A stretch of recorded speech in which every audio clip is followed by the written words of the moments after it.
Terima kasih telah mengklik video ini. Jangan lupa untuk subscribe channel ini supaya bisa lebih berkembang lagi ke depannya. Langsung saja kita membahas kisah nubuat-nubuat tentang Kristus part 2.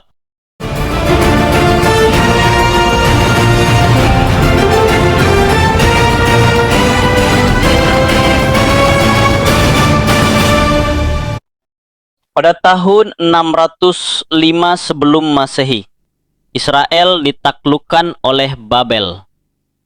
Persis seperti yang dinubuatkan para nabi. Ya Tuhan, karena dosa-dosa nenek moyang kami sekarang dihukum.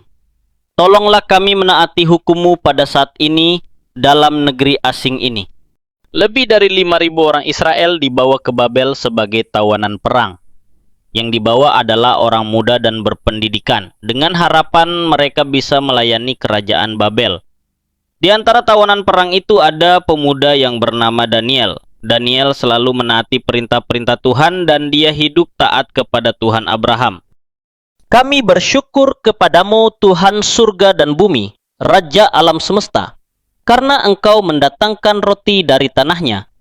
Daniel ditawan di negeri asing, tetapi dia memutuskan untuk tetap setia kepada Tuhan. Penguasa-penguasa di Babel melihat sifat-sifat baik dia, jadi mereka memberikan kedudukan. Sebagai salah satu dari orang-orang bijak di Babel, Nebukadnezar Raja Babel dibangunkan oleh mimpi yang menggelisahkan. Apa artinya ini? Pasti mimpi seperti ini datang dari dewa-dewa untuk mengungkapkan masa depan. Kalian adalah orang bijak. Kalian berkata bahwa kalian diberitahu dewa-dewa tentang banyak hal. Sekarang kalian harus memberitahu apa mimpiku dan apa artinya. Tetapi, bagaimana kami bisa memberitahu arti mimpi itu kalau kami tidak diberitahu mimpi itu? Tak seorang pun yang bisa selain dewa-dewa.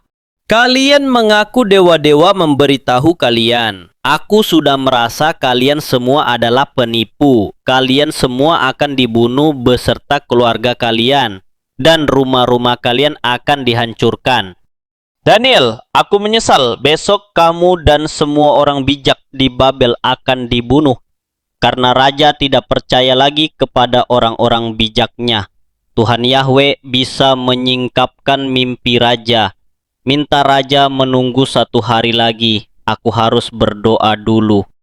Tuhan, hanya Engkau Tuhan dan Raja alam semesta. Tolong singkapkan mimpi raja kepadaku. Hamba-Mu tidak ada Tuhan seperti Engkau. Daniel, dengarlah aku. Cepat bawa aku kepada raja. Baiklah, tetapi kalau kamu tidak bisa menyingkapkan mimpi raja, dia akan membunuhku langsung. Oh, raja. Engkau adalah raja yang maha tinggi karena Tuhan surga sudah membuat engkau begitu. Tuhan sudah memberi raja mimpi tentang hal-hal masa depan. Jangan buang waktuku. Kamu bisa menyingkarkan mimpiku atau tidak? Tuhan yang benar, pencipta alam semesta, sudah menyingkapkan mimpi raja kepadaku, hamba-Mu. Oh, raja. Dalam mimpimu, engkau melihat sebuah patung yang besar sekali. Patung itu menggambarkan kerajaan ini dan 3 kerajaan lain berikutnya. Betul sekali, aku baru ingat, Tuhanmu memang satu-satunya Tuhan yang benar. Kepala patung itu terbuat dari emas dan kepala emas itu melambangkan kerajaan ini. Engkaulah raja dari segala raja. Sebelum engkau menaklukkan Yahuda, nabi-nabi kami memberitahu kami bahwa Tuhan akan menghakimi kami dan memberikan kerajaan kami pada raja. Tuanku akan memerintah dengan kemuliaan. Dada patung itu terbuat dari perak dan dada perak itu melambangkan kerajaan lain, yaitu Media dan Persia. Sesudah tuanku mati, mereka akan menaklukkan Babel dan memerintah sama seperti tuanku. Hai raja, tuanku sudah melihat kepala emas, dada perak, dan perut kuningan. Perut kuningan itu melambangkan kerajaan ketiga Yunani. Kerajaan Yunani yang akan datang menaklukkan kerajaan Persia dengan sangat kejam. Kerajaan keempat berbeda dari yang lain. Kaki patung itu terbuat dari besi dan kerajaan itu akan menghancurkan banyak negara. Dan tuanku sudah lihat bahwa jari kaki terbuat dari campuran besi dan tanah liat. Pada hari-hari terakhir, kerajaan itu akan terpecah menjadi 10 dan menjadi lemah. Kemudian, Hai Raja, tuanku melihat sebuah batu yang turun dari sebuah gunung bukan karena manusia. Batu itu turun meluncur ke bawah dan menghantam patung besar kerajaan itu seketika. Batu itu melambangkan Tuhan Putra yang akan datang ke dunia dan mendirikan sebuah kerajaan yang agung. Pada akhir zaman, semua orang mati akan dibangkitkan untuk menghadapi pengadilan Tuhan. Mereka yang menerima rencana keselamatan dari Tuhan melalui Tuhan Putra menjadi warga kerajaan Tuhan yang agung itu dan menerima hidup kekal. Sebaliknya, yang menolak akan menerima aib dan kehinaan selama-lamanya. Pasti kata-kata itu dari Tuhan. Tidak mungkin kamu tahu mimpi saya kalau bukan dari Tuhan. Aku akan mengangkat kamu menjadi pemimpin atas semua orang bijak di Babel. Daniel tinggal di Babel selama 68 tahun. Dia menafsirkan banyak mimpi dan menubuatkan masa depan berkali-kali. Akhirnya, Raja Nebukadnezar meninggal dan putranya Belshazzar menggantikan dia. Suatu malam, ketika Belshazzar mengadakan pesta sampai mabuk, sebuah tangan tanpa tubuh muncul dan menulis di dinding dalam bahasa asing. Daniel dipanggil untuk menafsirkan tulisan itu. Tuhan menolong Daniel mengartikan bahasa asing itu. Oh Raja, tuanku telah berdosa terhadap Tuhan, seperti dinubuatkan nabi-nabi. Kerajaan tuanku akan diambil malam ini juga dan diberikan kepada Media dan Persia. Para nabi menubuatkan bahwa musuh ini akan mengalahkan Babel dengan diam-diam. Mereka masuk melalui 2 pintu air yang masuk ke dalam kota. Orang-orang Babel sedang mabuk dan tidak sadar. Sejarah mencatat kejatuhan Babel persis dinubuatkan para nabi. Setelah Media dan Persia menaklukkan Babel, Daniel menemukan sebuah buku tua yang ditulis oleh Nabi Yeremia, salah satu gulungan dari kitab suci. Ketika dia sedang membaca, dia terkejut menemukan bahwa Tuhan sebelumnya menubuatkan bahwa penawanan di Babel hanya akan berlangsung 70 tahun. Selanjutnya, sisa umat Israel akan kembali ke Yerusalem dan membangun kembali tembok kota dan bait suci. Lebih lanjut, dia menemukan bahwa 200 tahun sebelumnya, Nabi Yesaya telah menubuatkan nama Raja Persia yang akan memerintah mereka kembali. Hampir 69 tahun sudah berlalu. Hanya 1 tahun lagi, gulungan ini menjelaskan bahwa Raja Kores adalah hamba Tuhan melakukan kehendak Tuhan. Dia akan memerintah kita kembali ke tanah air kita.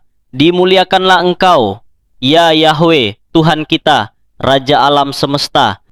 Sama seperti Tuhan berjanji kepada Abraham, Dia telah memberi kita tanah ini sebagai milik yang kekal. Dia memperingatkan nenek moyang kita bahwa kita akan diserahkan ke tangan musuh kita jika kita melayani dewa-dewa lain. Tetapi dia berjanji untuk tidak melupakan umatnya. Tuhan telah menepati janjinya. Karena kita telah kembali, kita harus mematuhinya. Setelah orang-orang Israel ditawan 70 tahun Raja Kores, membebaskan mereka sama seperti dinubuatkan Nabi Tuhan, ada 52.000 orang yang kembali ke Yerusalem untuk membangun kembali kota itu.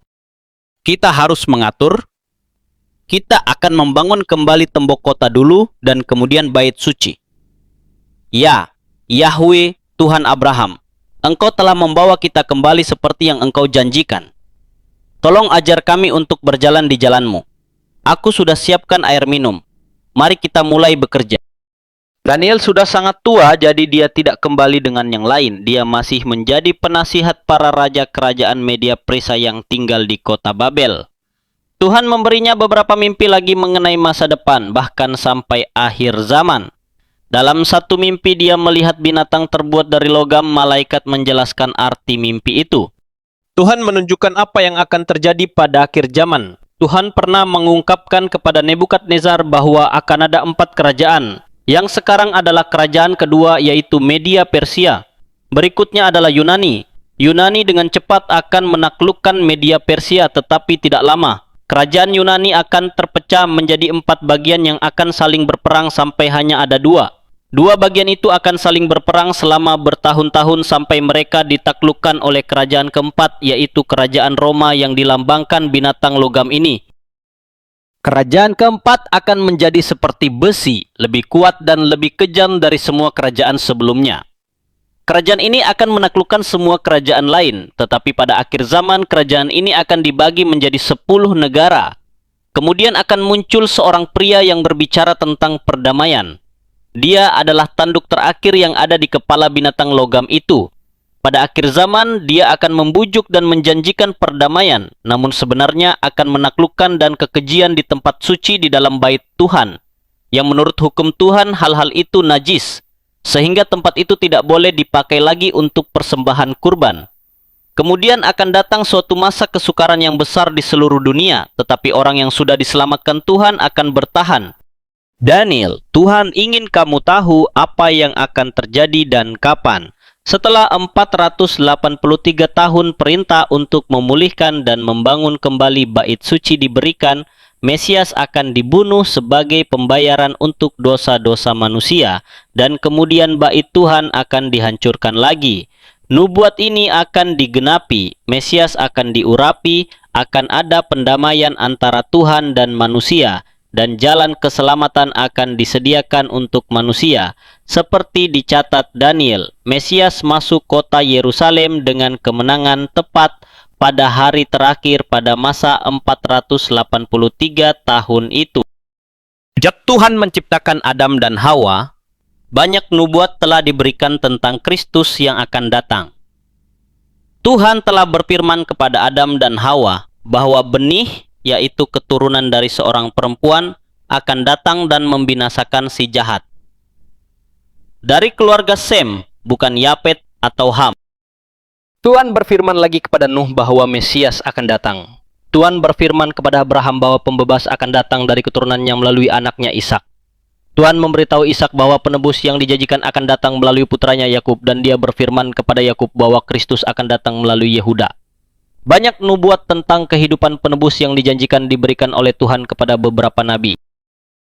Mereka bernubuat bahwa kehadirannya dari kekekalan, dia akan dilahirkan oleh seorang perawan di kota Bethlehem di Yehuda. Dia akan rendah hati dan akan naik keledai.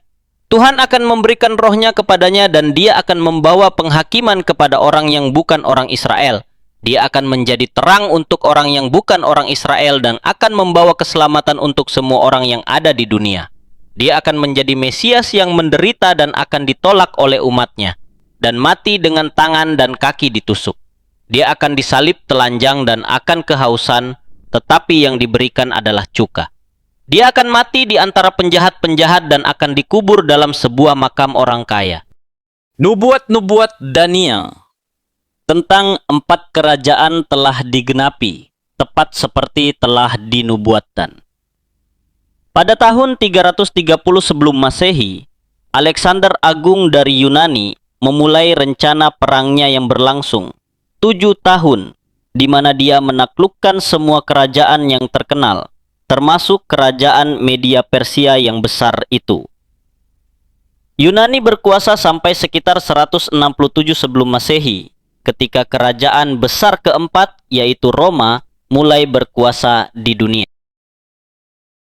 Roma dilambangkan dalam mimpi Nebukadnezar sebagai kaki yang terbuat dari besi, dan dalam penglihatan Daniel berupa binatang terbuat dari logam. Wilayah dan kekuasaan Roma meningkat seperti dinubuatkan para nabi pada tahun 5 sebelum Masehi. Roma memerintah Israel dengan tangan besi. Begitulah kisah nubuat-nubuat daripada nabi sebelumnya tentang kedatangan Kristus yang akan menebus dosa manusia. Jika kalian suka dengan konten-konten seperti ini, jangan lupa untuk subscribe channel ini supaya bisa lebih berkembang lagi ke depannya, dan nyalakan loncengnya agar kalian tidak ketinggalan video terbaru dari kami. Terima kasih telah menonton sampai habis. Sampai jumpa lagi di episode selanjutnya.